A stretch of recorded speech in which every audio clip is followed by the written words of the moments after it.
Welcome to the Innovators and Investors Podcast. I'm Christian Marquez, founder and CEO of FinStrat Management. At FinStrat, we provide CFO-led accounting, finance, and reporting services to assist clients monetize their business. Stick around to the end of the podcast, and I'll share how you can be our next guest. Now, on to the show.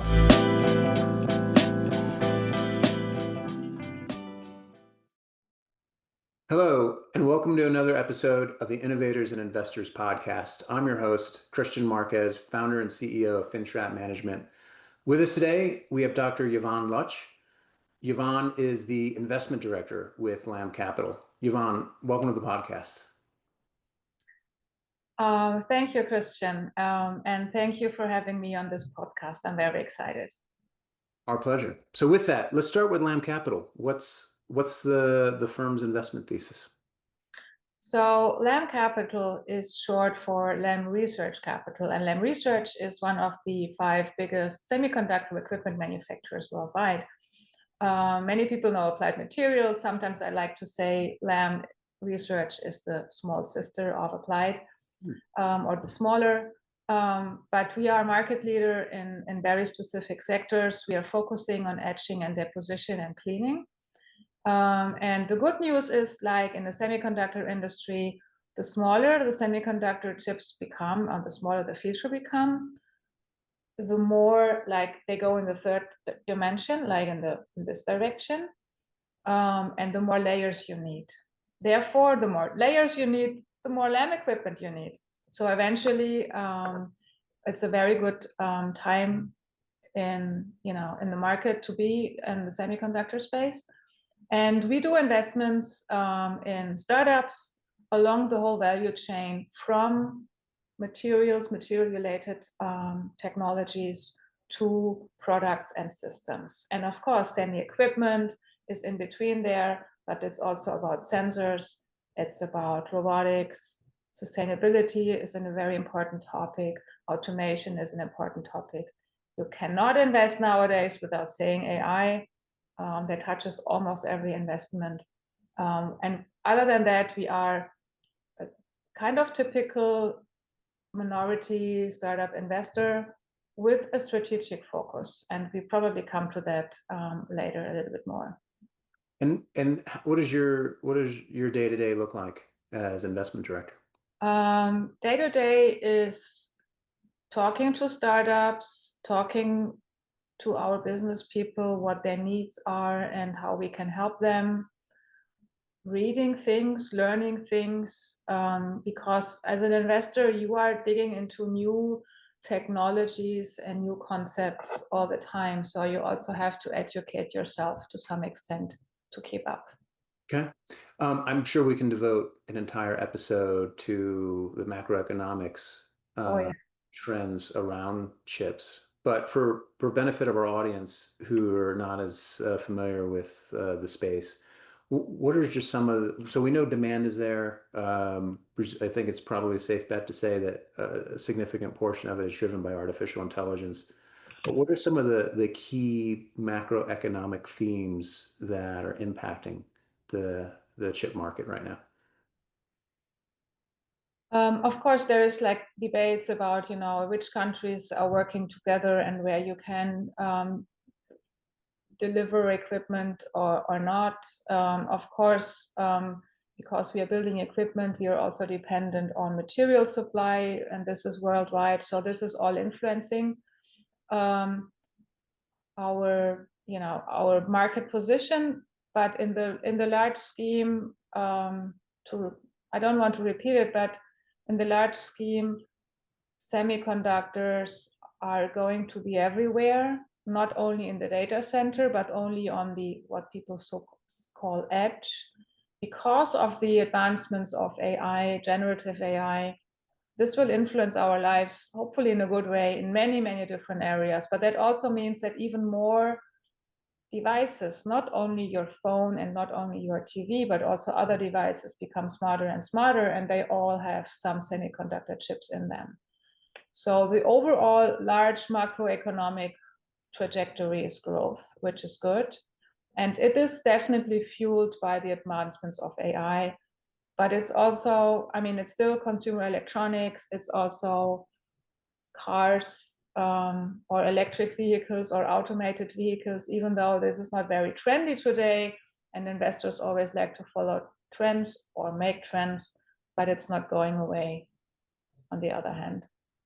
And so on the flip side of that, what are some of the key risks that you think about? And then if you can dovetail that into how that influences what you're currently bullish on, Yeah. seek to I understand. mean, risks are always then, if there's a trend, there's almost always also a bubble, specifically in the VC space. And I have been in VC now long enough to see bubbles bursting. And of course, the whole AI data center space, for example, is probably overhyped. Hmm. And the downside is that there are certain companies, very interesting companies from a technology perspective, and these technologies are needed for the future to make data centers more efficient, more sustainable. But some of these companies are super expensive from an Mhm. investment perspective. Too expensive for me. For me, it's unthinkable of, how do I get a good return on a hardware technology company that is valued already at $1 billion? Who is buying them for 10 or 100 billion? It's beyond my imagination. So that's the downside. On the other hand, there's many good opportunities. So let's see. And for the uninitiated, DeepSeek, maybe this is it, or maybe it isn't a good example. Earlier this year, Chinese-based or Yeah, China-based yeah. DeepSeek comes out. In simplest of terms, I understand that the amount of GPUs it needs to consume in order to be as efficient as one of OpenAI models is materially lower. Is that what you're referring to in terms of advancements in the technology that could result in lower entry points? Well, that's where the big bubble is. That is maybe bursting, maybe not bursting, maybe we're all wrong. But it's definitely a race, and sometimes races are races to the bottom, right? Especially with these large language models, they are about to become more efficient, and there might be another competitor beating OpenAI by I don't know how many times. It's possible. I think it's possible. But I'm actually kind of observing that space, but since we are not necessarily investing like not big checks in software, this is like not really my problem. But even hardware technology companies where, in hardware, for me, it's like there's a piece of hardware, it has a certain value just because of its cost of goods sold. And then it has a profit margin, and then it's getting sold. And there's a market with a specific need and numbers. And you can project these numbers.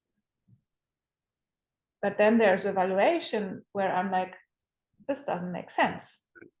With software, it's a little bit harder to make all this in a logical row, but definitely there's hype. And the thing is the race makes me a little bit nervous in software technologies, because then like huge profit margins and huge valuation multiples can go away.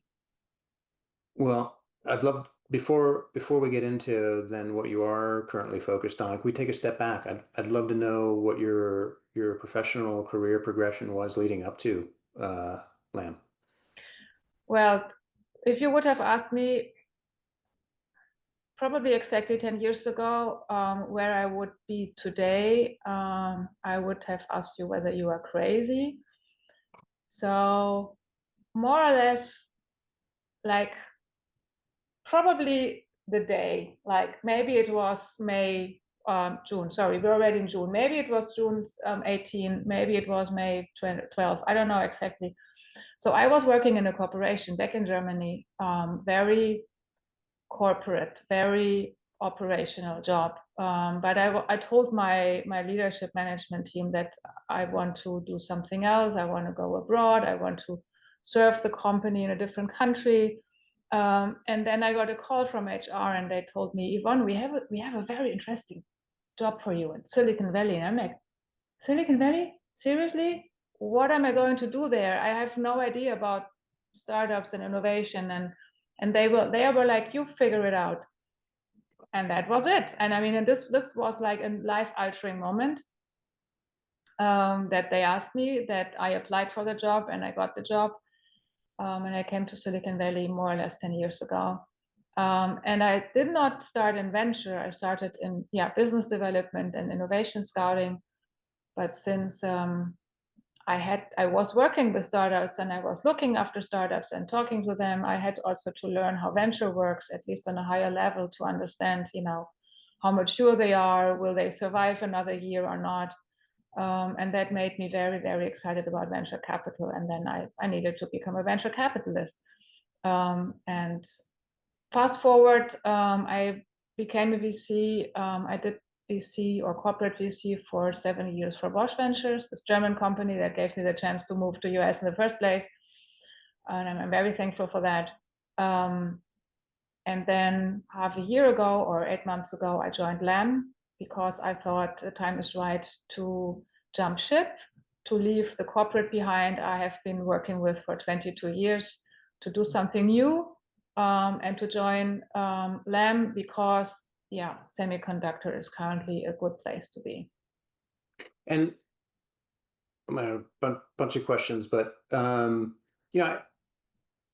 we have international audience members. A number of people have the opportunity to travel throughout the world. I have to ask, how does the U.S. and maybe in particular the Silicon Valley culture compare to Germany?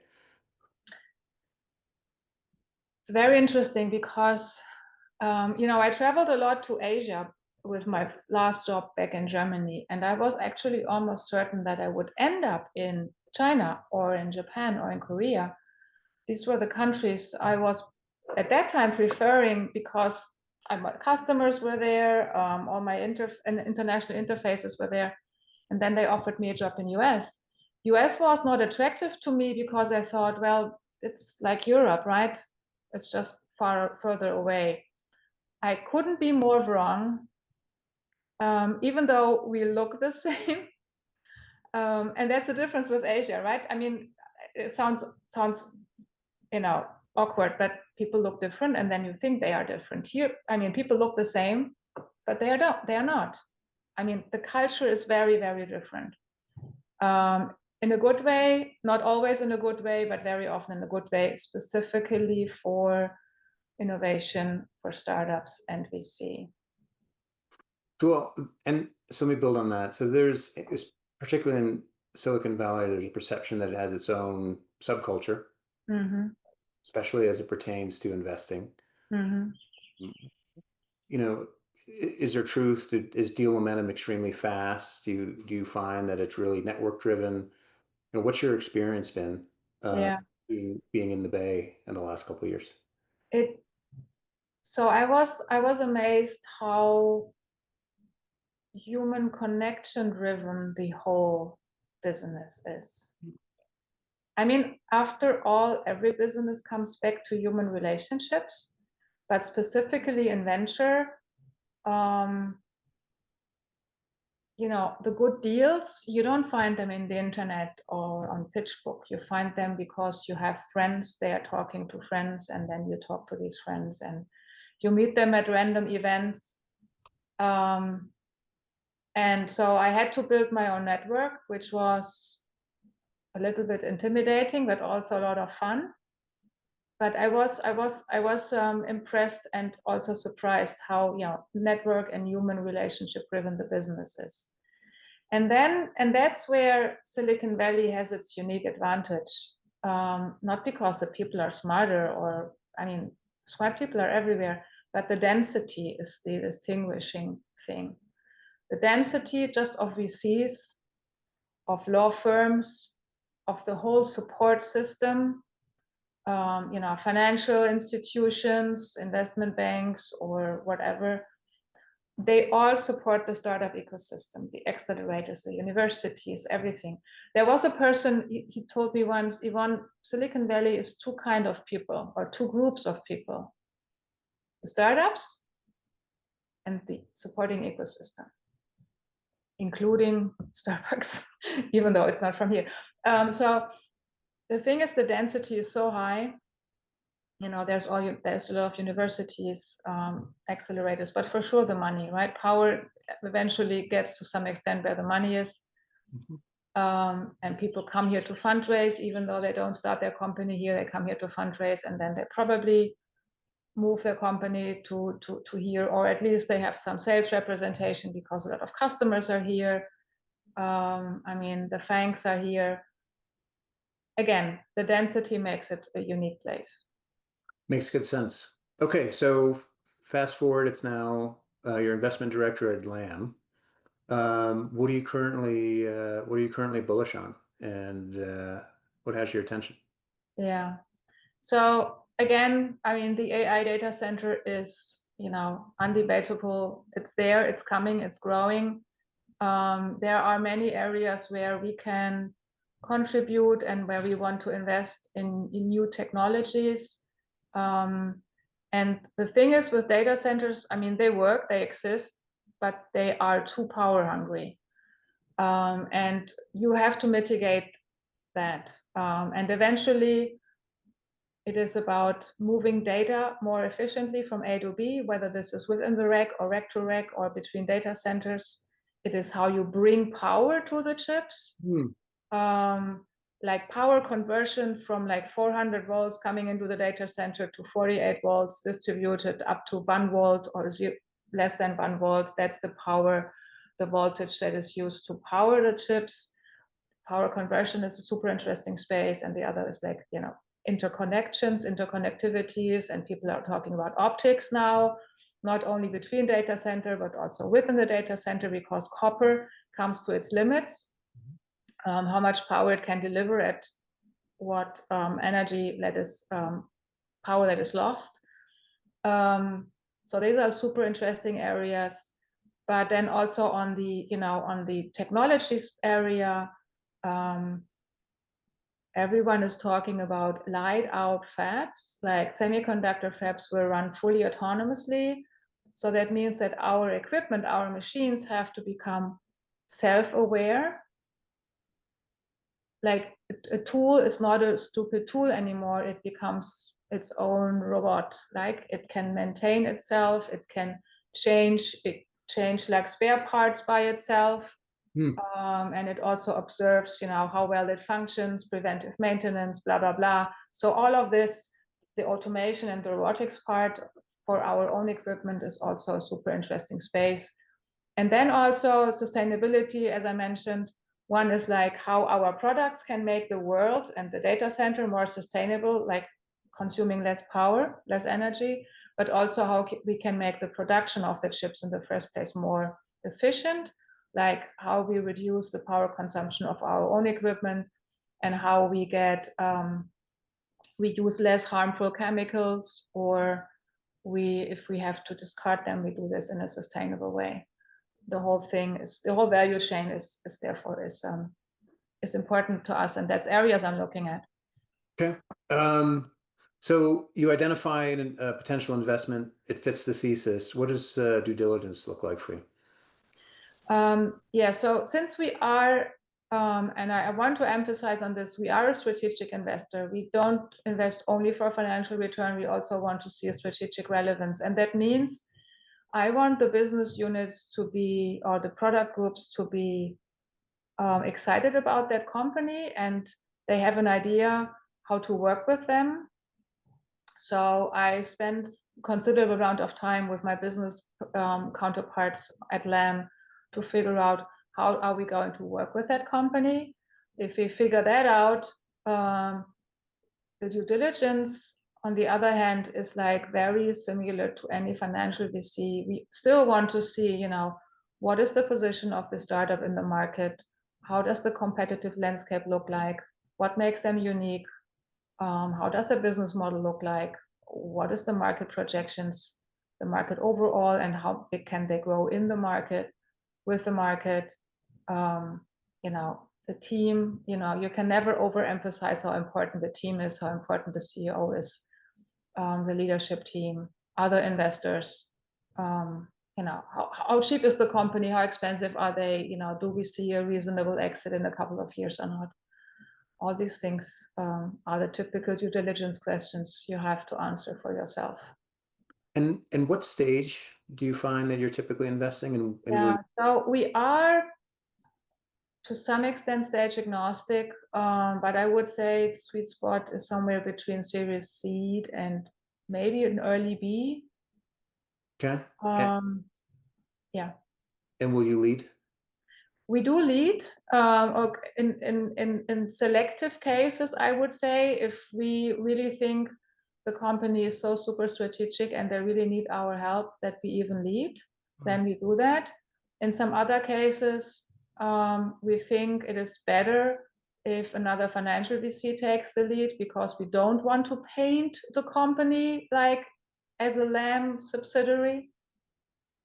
Interesting. Because as a larger corporate, you always have to be cautious whether you are helping or hurting the startup with your brand name and leading a deal. And it can sometimes rather hurt. And then we are cautious and tell the startup, we think it's a better idea if we don't lead, but we are happy to help you with introductions to find a good financial lead. And for the benefit of our audience, why could there be a perception that it's a negative?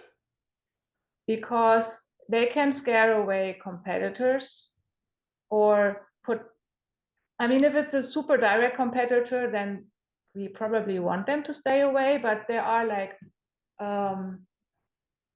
spaces that are pretty close, but like not the same, and people perceive, oh, they are working with Lam, so they don't want to work with us. And that can scare potential customers away. Got it. And also other investors. Unfortunately, there's also still a perception of strategic VCs, CVCs. They don't know what they are doing. They don't have any financial expertise. They price companies too high, or they make funny terms. I don't think that's the case. I think that's a rumor from a distant past.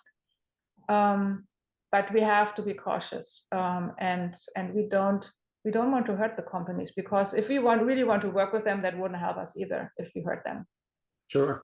I want to talk about the scope of support. Before we do, you mentioned seed. Will you invest pre-revenue? We do invest pre-revenue, and we did invest in seed rounds, yes. And is there generally, because there's patents in place or because the founders have a unique set of technical skills? Yeah, so the patent thing is a thing, right? On the one hand, we want to see the patents. On the other hand, we also know that if it's a very, very like hot space, others will find a way around these particular patents. If they have a similar solution technology, they will find ways around it. So they are important and they are not important. On the one hand, we want to see them because if they don't have any patents and they're developing hardware technology, then it's like, that's also odd. But speed is actually, after all, speed and relationships are after all more important. Like the leadership team, and it comes back to the team, do they have the right advisors? Do they have experienced people in the leadership team who help them open doors? Because it's, it's always a B2B investment we do. So these tiny startups, they have to have ways to find, or they already have established connections to their customers and into the ecosystem. And that is, I think, more important than just the patents. My experience, based on my experience, I would tend to agree. Okay, so check is cut. What's the degree of support that Lam supports its investments? As I said, as much as we can. That's why we invest in the first place. We have several portfolio companies where we became and are becoming a customer, and like a substantial customer, which is super. I mean, that's actually the best gift we can give any startup, and it's even more worth than the money we are putting in the company. And we're not writing super big checks because we know, like, the check is more like this tells the market that we vetted the company, the technology, but becoming a customer, that's the best thing we can do. In other areas, we can co-develop something together with the company, or specifically if it's like in the, like in our space, like an equipment play, we can actually help the company to build the real equipment. Why should a startup reinvent the wheel? They have a piece of technology, and that is probably super crucial, and they should deal with that. But like a big metal housing, these things, I think we are experts in that, and we can help the company also to scale their business in a much more sustainable way than reinventing the wheel. As I listen to you, I think of myself, if I were to think of myself as a founder, I mean, I'm actively pursuing a CVC for all the reasons you just said. I think Yes. founders know that sales are crucial, but if you Yes. can be strategically aligned with an investor on your cap table, Yeah. you increase the odds of your success. I am curious, we've been talking a lot about hardware. How often, or what percentage of the portfolio are pure software plays? I think we made like almost 40 investments over the time of our existence, and if I recollect this correctly, maybe less than a handful of pure software companies. It's not a lot. I think there is still some good software opportunities out there. I'm also looking after them, but just because of our legacy and history, Lam overall feels more comfortable with hardware related deals. Hmm. And I mean, that makes great sense. Yvonne, it's a great, very informative podcasts. We're close to wrapping up, but before we do, I have a fun go-to question I enjoy asking, and it's a retrospective. And so, if you had an opportunity to go back, however far back that you'd like, have a conversation with your younger self, what would you share? Be braver, be bolder, and be less intimidated. Hmm. Do you? That's a very personal thing. When I came to Silicon Valley, there were all these like big names we see, and they were all like so successful. And I mean, some people are just personally also very wealthy for different reasons.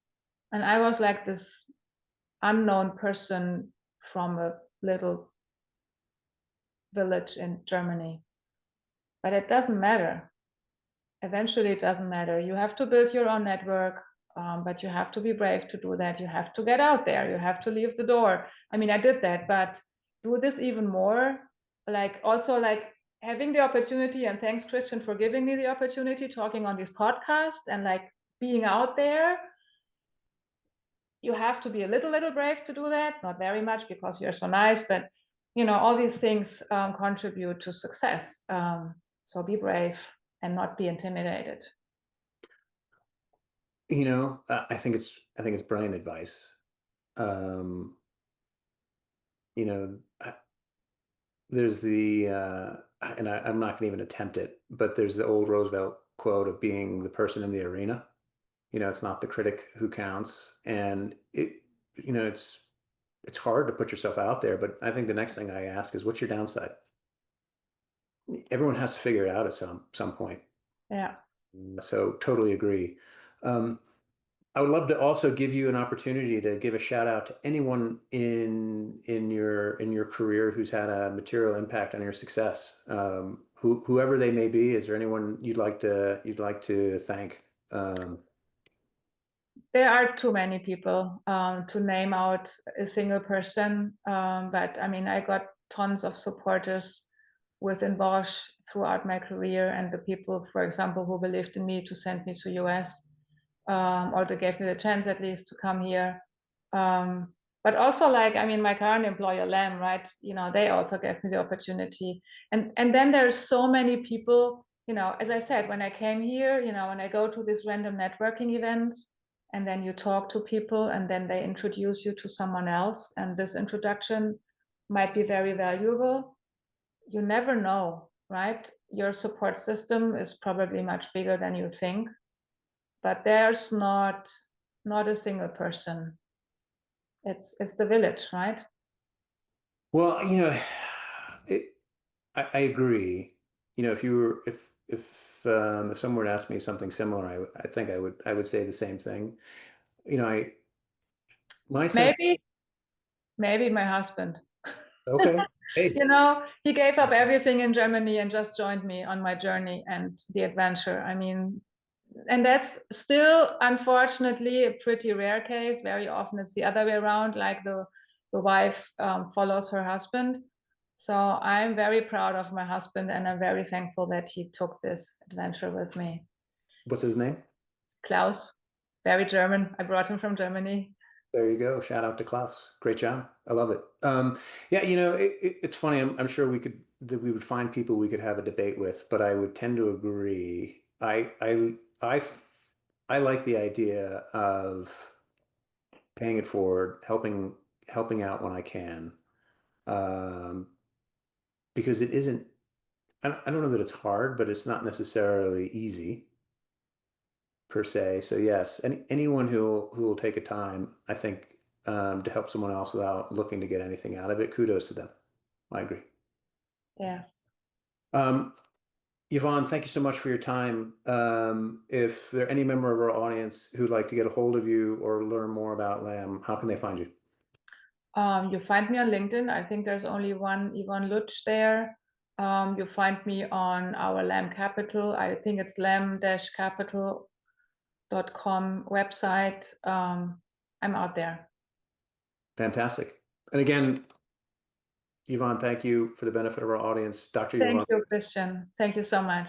my pleasure. Investment Director of Lam Capital. And this has been another episode of the Innovators and Investors podcast. Again, I'm your host, Christian Marquez, founder CEO of FinStrat Management. Thank you for joining us. Christian Marquez here. Thank you so much for listening to the Innovators and Investors podcast. If you are a successful founder or an investor who would like to be on the podcast, please visit podcast.finstratmgmt.com. If you know someone that would be a great guest, please tag them on social media to let them know about the show and include the hashtag Innovators and Investors. I'd love to see your posts and suggestions. We're regularly putting out new episodes and content. To make sure you catch each new episode, please subscribe to the Innovators and Investors podcast. And your thumbs up, ratings, and reviews go a long way to help promote the show, and it means a lot to me and my team. Would you like to know more? Go to our website, finstratmgmt.com, or follow us on LinkedIn or on X. Our handle is @finstratmgmt. This is Christian Marquez. Thank you for listening. Until next time.